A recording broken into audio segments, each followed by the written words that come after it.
పిల్లలు పిచ్చోడు. ముందరింట్లో మట్టి పిడతలతో ఆడుకుంటోంది పల్లవి. పిచ్చోడు బయట గేటు తలుపులు తెరిచి లోనికి రావటం చూసి బేరుమంది. మనవరాలి అరుపులకు పరిగెత్తుకొచ్చాడు పరంధామయ్య. వెన్ను తట్టి ధైర్యం చెబుతూ ఆమెను ఎత్తుకుని వరండాలోకి వచ్చాడు. మిద్దెమెట్ల గూటిలో పిచ్చోడితో ఆడుకుంటున్నాడు ఉదయ్. పరంధామయ్యను చూసిన పిచ్చోడు బయటికి పరిగెత్తాడు. గుబురుగా పెరిగిన మాసిన గడ్డం, చీలిక పీలికలై వేలాడుతున్న మాసిన బట్టలు, వాడి వెర్రి చూపులను చూసి పిల్లలు భయపడతారు. చంటి పిల్లలు అన్నం తినకుండా మారాన్ చేస్తుంటే ఆ పిచ్చోడికి పట్టిస్తామని భయపెట్టి అన్నం తినిపిస్తుంటారు ఆ ఊరి తల్లులు. అలాంటి పిచ్చోడితో స్నేహం ఎలా కుదిరిందో కానీ ఉదయ్ అతన్ని చూడకుండా ఉండలేకపోయేవాడు.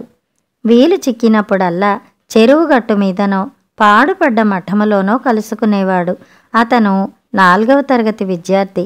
సాయంకాలం వరండాలో వాలుకుర్చీలో కూర్చుని భాగవతం చదువుతున్నారు పరంధామయ్య. వీధిలోని జనం గగ్గోలుగా అరిచారు. ఏదో ప్రమాదం జరగబోతోందని గ్రహించి ఒక్క ఊపున గేటు వద్దకు పరిగెత్తాడు. ఆ ఊరి కామందు చంద్రగిరి గిత్త దారిన పోతున్న ఓ నిర్భాగ్యుణ్ణి అమాంతం కొమ్ములతో పైకెత్తి కింద పడేసింది. వీధిలోని జనం భయభ్రాంతులై ఇళ్లల్లోకి జొరబడ్డారు. బుసలు కొడుతూ ఆ గిత్త వీధిని పడింది. ఇదేదీ గమనించని పిల్లలు అల్లంత దూరాన వీధిలో ఆడుకుంటున్నారు. వాళ్లలో పల్లవి ఉదయ్ ఉండడం చూసి పరంధామయ్యకు నోట మాట రాలేదు. ఆ పొట్లగిత్త కొమ్ములాడిస్తూ పిల్లలపైకి ఉరికింది. వీధిలోని జనం గగ్గోలుగా అరిచారు. పిల్లల్ని కుమ్మబోతున్న గిత్త తల మీద టపీమని దుడ్డుకర్ర పడింది.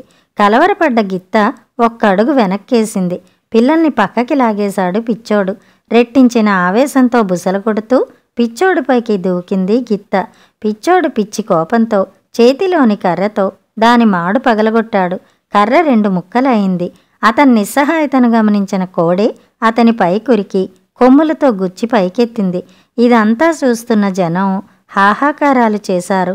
కొందరు యువకులు ధైర్యం చేసి కర్రలతో దాన్ని అదిలిస్తూ పిచ్చోడికి సహాయంగా వెళ్లారు. కొమ్ముల సందును ఇరుక్కున్న పిచ్చోడ్ని అల్లంత దూరం పడేలా విసిరికొట్టి పారిపోయిందా పసరం. రక్తం అడుగులో పడున్న పిచ్చోడ్ని పక్కనే ఉన్న ఇంటి అరుగు మీదకు చేర్చారు. వైద్యుడి కోసం పరిగెత్తారు కొందరు. పిచ్చోడి కళ్ళు ఎవరినో వెతుకుతున్నాయి. తాత వెంట వచ్చిన ఉదయ్ని చూసి అతని ముఖం విప్పారింది. ఉదయ్ ఒక్క ఊపన ఇంట్లోకెళ్ళి బుడ్డి చెంబు నిండా నీళ్లు తెచ్చాడు. కొద్దిగా అతని ముఖం మీద గడ్డకట్టిన నెత్తురు మరకలను తన చొక్కాతో తుడిచాడు.